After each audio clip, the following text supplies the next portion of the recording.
وای بیګا زما یو ډیر ښه دوست زما خیال کې راغی، ډیر راته یاد شو. هغه زما نه ډیر لرې و، خوب راله هم راتلو، خو زه له کټه پاڅېدم، تاله مې بېرته کړه، ما ور د المارۍ کولاو کو، ټول کاغذونه مې راواړول، نمبر مې کتو، خو یوه خړه لفافه راله په لاس وراله. زړه مې یو درز دوکړو، بې سوچه شوم، په ځان پوه نه شوم، زه بې اختیاره شوم، خوله مې وله وسپړدله. هغه چې ما د خپل ځان او په زور هېر کړی هغه ښایست هغه تصویر راله په لاس راغی. دا د هغې مجبورې پېغلې لیونی تصویر و چې د زړه کور بېبې زما نه په چا نه جوړېدو. ساده باده وه خو خوږه وه، د وفا چینه وه. هغې به وې ما کې د وینې په ځای مینه ګرځي. هغې زما سره یوه کوڅه کې ژوند کړی و، دواړه واړه یو ځای رالوي شولو، خو یو نه شولو. هغه په ستر شوه، د وخت پاڼه بدله شوله، زه هم زلمی شوم او زما محبت هم زلمی شو. زمونږ د کوره د هغې د کور په خوا لاره وه، زما د تلو راتلو وختونه ورته ښه معلوم وو. ما ته اکثر به یې د خپلې دروازې نه کتل چې څوک به نه و، نو خبرې به یې هم کولې. د پیدایش نه بعد یې نوم ورله غوټۍ ایښی و، دومره ښایسته وه چې هر چا و په سپوږمۍ بلله. زما د زړه د لیونتوبه مې مور هم خبر وه، ما ته بیا وې خدای دې نوکر که چې د کور آباد کړم.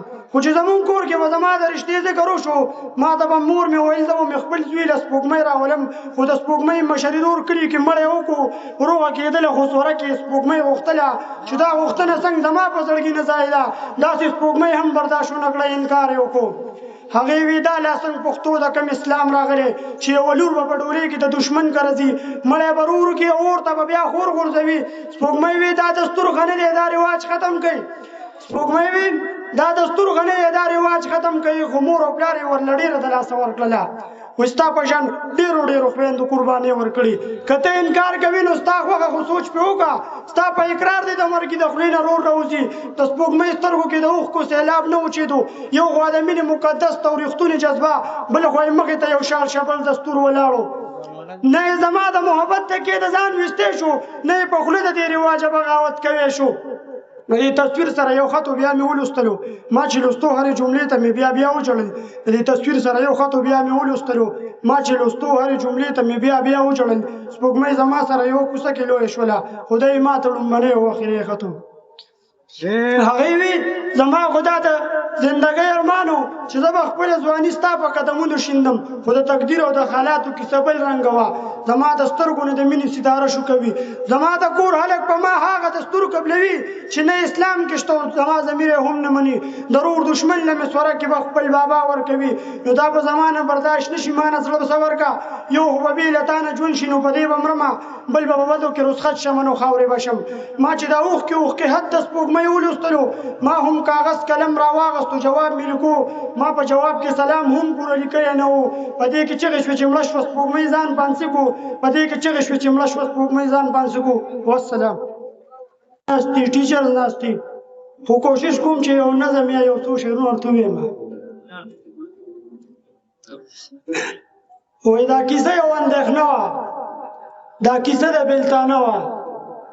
زه وړوکې وم، یارانو لږ په ښو بدو پوه شوم، بس چې لږ غوندې رالوی شوم، د کلي ایسته ورک شوم، ایسته ورک شوم په ښار کې. د دې ښار په ښکلاګانو، د دې ښار په رڼاګانو، زړه مې بایلو ځان مې بایلو د دې ښار په خنداګانو. وایي زه په دې جهان کې نه وم، چېرته ومه بل جهان کې، داسې ورک ومه په ځان کې لکه ومه په اسمان کې. څه مې خپل نصیب ښه نه و او څه لږې شان پیسې وې، څه مې خپل زړه کې مستي وه، څه وړې وړې نشې وې، څه مې خپل عمل ښه نه و، څه د وخت دا تجربې وې، څه ژرنده وه خرابه، څه دانې ورته لمدې وې، او څه یادونه د سپوږمۍ و، څه مې نورې مسلې وې. څه یادونه د سپوږمۍ و، څه مې نورې مسلې وې. نو ژوند کوڅم و او قرآن خو بس وخت و روانو. عتیق صاحب وایي ژوند کوڅم و او قرآن خو بس وخت و روانو.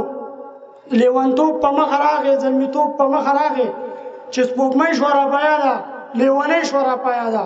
د خپل کلي په لور لاړم، د خپل سلي په لور لاړم، چې مې کلي ته ورپام شو، تمامي عقل مې خام شو. نه ګودر و نه چینار و نه سپوږمۍ وه نه ریبار و، هم حجرې وې شاړې پاړې، نه رباب و نه ستار و، او نه په بیره کې زانګو وه نه په بیره کې چغار و، نه په بیره کې زانګو وه نه په بیره کې چغار و. نو پټ په زړه کې مې له ځانه لیونۍ پوښتنه وکړه، ما په کلي کې له چا د سپوږمۍ پوښتنه وکړه نو وایي څه کومه کلي وصاله ته یې اوس پوښتنه وکړه وایي داسې مه وایه چې ولې او داسې مه وایه چې کله خو مودې کېږي وصاله چې سپوږمۍ تندر نیولي دغه تندر له اسمانه راګذار شو ناګهانه پر یې ګز طرف مې دړ شي چې رایاد مې شي جانانه پر یې ګز طرف مې دړ شي چې رایاد مې شي جانانه